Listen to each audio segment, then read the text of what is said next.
Hello, welcome to current affairs factory. तो आज हम लोगों के लिए बहुत ही गौरव का पल है, क्योंकि हम लोग अपने प्यारे 11वें राष्ट्रपति आदरणीय जो हमारे राष्ट्रपति थे एपीजे अब्दुल कलाम जी, उनका हम लोग बर्थडे एनिवर्सरी को सेलिब्रेट कर रहे हैं। ठीक है, तो हम लोग आज जानेंगे कि एक्चुअली लिटिल बिट कि अब्दुल कलाम जी का जन्म कहाँ हुआ था, और फिर हम लोग ये जानेंगे कि उन्होंने अपनी पढ़ाई अपने जीवन में कैसे की थी, और आगे ये देखेंगे कि उन्हें हम लोग क्यों याद करते हैं और क्यों वो बच्चों के बीच में, स्टूडेंट के बीच में इतनी ज़्यादा पॉपुलैरिटी उनको अभी भी दिया जाता है। इवन हमारे आदरणीय जो राष्ट्रपति साहब हैं वो अब गुजर चुके हैं। ठीक है, तो देखिए सबसे इम्पॉर्टेंट फर्स्ट पॉइंट मैं आपको यहाँ पे ये बताना चाह रहा हूँ कि उनके जन्मदिन के अवसर पे हम लोग सेलिब्रेट करते हैं वर्ल्ड स्टूडेंट डे। ठीक है, और उसको हम लोग 15 अक्टूबर को क्या करते हैं, सेलिब्रेट करते हैं। यहाँ पे इंपॉर्टेंट पॉइंट ये है कि ये जो वर्ल्ड आप यहाँ पे देख रहे हो ना, स्टूडेंट डे में लगा हुआ, इससे आप ये कंफ्यूज मत हो जाना कि ये पूरे दुनिया में मनाया जाता है। हालांकि रिस्पेक्ट के लिए पूरे दुनिया में जहाँ भी भारतीय हैं वो गर्व के साथ, और इवन फॉरेन कंट्री भी गर्व के साथ सेलिब्रेट करते हैं इनको, इनके जन्म दिवस को, लेकिन यूएन ने इसको ऑफिशियली डिक्लेयर नहीं किया है। ठीक है, तो सिर्फ ये जो टर्म है ना, इंडिया में बहुत ज़्यादा पॉपुलरली है, क्योंकि जो हमारे राष्ट्रपति साहब थे वो सबके चहेते थे, सबके प्यारे थे। तो हम लोग 15 अक्टूबर को वर्ल्ड स्टूडेंट डे मनाते हैं इनके जन्म दिवस के अवसर पर। मैं आपको साथ साथ ये बता दूं कि अगर आप इनके जीवनी की बात करोगे तो इनका जन्म जो है ना 1931 में हुआ था, 15 अक्टूबर को। कहाँ पे? तो ये आपको पता होगा कि इनका जन्म जो है ना वो आप एक तरह से बोल सकते हो, मैं आपको यहाँ पे बताना चाह रहा हूँ। अगर आप देखोगे कि इनका जन्म यहाँ पे देखिए तमिलनाडु में, ठीक है, रामेश्वरम एक जगह है जहाँ पे इनका जन्म हुआ था। और 2015 में आपको पता था कि जब ये राष्ट्रपति पद से जो है ना एक तरह से बोल सकते हैं इनको छोड़ चुके थे राष्ट्रपति पद, क्योंकि पॉलिटिकली डिवीज़न हो गया था कि नहीं, कांग्रेस और जो एनडीए है दोनों बोल रहे थे कि हम जो है ना अपने तरफ से दोनों अपनी कैंडिडेट को, तो वो उन्होंने बोला था कि हम इस पार्टिकुलरली जो 12th राष्ट्रपति प्रेसिडेंट जो पोल हो रहा था उसमें हम पार्टिसिपेशन नहीं करेंगे। तो उसके बाद ये जो है ना एक तरह से विजिटिंग फैकल्टी के रूप में IIM शिलोंग, ठीक है, और एक दो और भी मतलब क्या कहते हैं आपको IIM थे उनके, ये जो है एक तरह से विजिटिंग फैकल्टी बने थे। और आपको याद होना चाहिए, मैं आपको बता दूं अगर याद नहीं है, तो जब इनका डेथ हुआ था ना तो उस टाइम पे ये IIM शिलोंग में जो है ना वो एक तरह से आप बोल सकते हैं अपनी स्पीच को डिलीवर कर रहे थे। तो उसी टाइम कार्डियक अरेस्ट से जो है ना इनकी मृत्यु हो गई थी। हम इनके अवार्ड के बारे में जान लेते हैं। देखिए आप अगर इनको अगर कुछ इनके बारे में अगर फैक्ट्स देखोगे तो इन्हें हम मिसाइल मैन ऑफ इंडिया कहते हैं, क्योंकि पोखरण 2 आपको पता होगा कि 5 न्यूक्लियर बॉम्ब को हम लोगों ने, अंडरग्राउंड बॉम्ब को टेस्ट किया था और उसमें से 3 रिएक्टर्स बनाया था। ठीक है, तो पोखरण 2 में जो है ना आप बोल सकते हो कि जो पोखरण 2 पार्टिकुलर जो मिशन था 1974 के बाद, जिसमें हम लोगों ने पोखरण 1 किया था, जो आपको पता होगा कि जो आर्मी की पोखरण टेस्ट रेंजिंग है वो राजस्थान में है, तो वहाँ पे हम लोगों ने जो न्यूक्लियर बम टेस्ट किया था उसमें इनका बहुत ज़्यादा क्रिटिकल योगदान था। ठीक है, आप देखते होंगे कि जब भी आप एक तरह से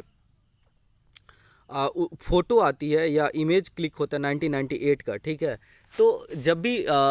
हमारे उस टाइम के तत्कालीन जो प्रधानमंत्री थे एपी क्या कहते हैं आपको,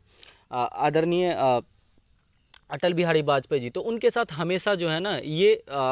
हमेशा आपको कहीं ना कहीं उस पार्टिकुलर पिक्चर में उनको समझाते हुए देखा जाएगा। इन्होंने लगभग 40 सालों तक जो है ना इसरो और DRDO को सेवा की, और जो सिविलियन जो आपको स्पेस टेक्नोलॉजी है, इसरो की जो प्रगति है सिविलियन फील्ड में, जैसे आपने नाम सुना होगा किसानों के हित के लिए जो हम लोग satellite, earth observation satellite launch करते हैं, या आप बोल सकते हो मीटियोलॉजिकल डिपार्टमेंट की जो सैटेलाइट्स होती है पिक्चर्स लेने के लिए, ठीक है, रिमोट सेंसिंग, क्लाउड कंप्यूटिंग, इन सब चीज़ों में जितने भी हमारे सैटेलाइट की यूज होती है, उन सब की डेवलपमेंट के पीछे कहीं ना कहीं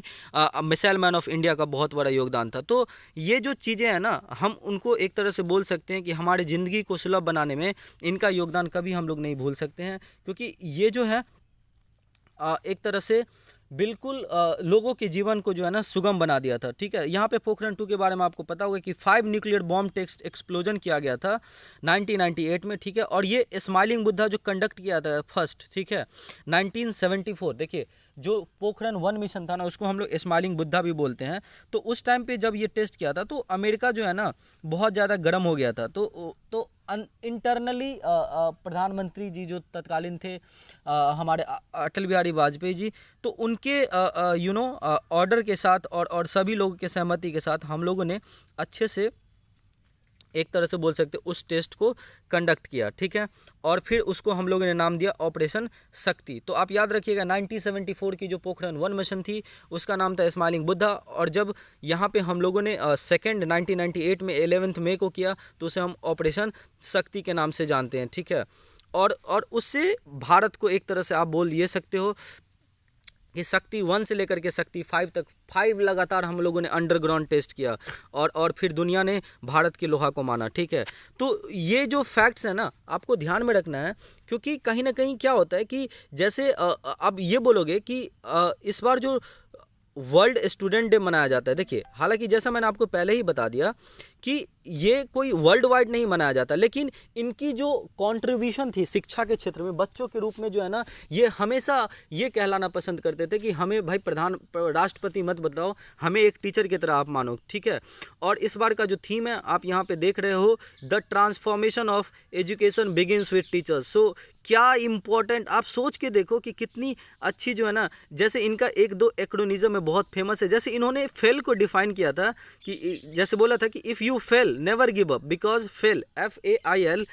means first attempt in learning, and end is not the end. In fact मतलब जो इंड है ना उसका मन क्या मीन्स क्या है, एफर्ट नेवर डाइज। तो ये इतनी इंटरेस्टिंग है ना, जैसे नो को इन्होंने बताया था नेक्स्ट अपॉर्चुनिटी। तो इतनी एक सुगमता से किसी भी नेगेटिव चीज़ों को पॉजिटिव में कन्वर्ट करना, ये इतने बड़े महान शख्सियत की अपनी एक पहचान होती है, उनकी एक अपनी सोच होती है। हालांकि दुनिया नेगेटिज्म से भरा हुआ है, लेकिन जब आप उनको देखते थे तो एकदम बिल्कुल हम्बल बैकग्राउंड, इनकी जो जीवन थी जो ना अपने बचपन में वो कभी नहीं भूले। उन्होंने अपनी गरीबी को जो है ना, जब इतने बड़े आदमी भी बन गए ना, तो उन्होंने कभी भी मतलब कॉमन मैन की तरह ही जीवन यापन उन्होंने जीने की कोशिश की। और लोग जब सामने में बैठते थे ना तो उन्हें पता नहीं चलता था। मुझे याद है कि मैं जब यूट्यूब को खंगालता हूँ तो उनकी एक पार्टिकुलर फुटेज याद आ जाती है कि जब वो कहीं पे कॉन्क्लेव दे रहे थे तो उनको एक चेयर ला करके दिया गया, and that was different because he was the that point of time president. ठीक है, बट उन्होंने एकदम बिल्कुल प्यार से उस चीज़ को मना कर दिया, और इवन वो नीचे में जा कर के बैठ गए। तो ये एक बहुत बड़ी सोच, बहुत बड़े व्यक्तित्व की एक पहचान होती है, और इसीलिए आज हम लोग उनको गुजरने के बाद भी जो है ना बहुत प्यार से अपने प्यारे राष्ट्रपति जी को हम लोग मिसाइल मैन ऑफ इंडिया और एक बहुत अच्छे गुरु जी के रूप में, तो हम लोग आप लोगों को करंट अफेयर्स फैक्ट्री की तरफ से हम सादर नमन करते हैं इनको। ठीक है, और अगर हमारा सेशन आपको अच्छा लगे तो प्लीज़ हमारे वीडियो को लाइक सब्सक्राइब कीजिए और हमें सपोर्ट कीजिए। थैंक यू सो मच, बहुत बहुत धन्यवाद।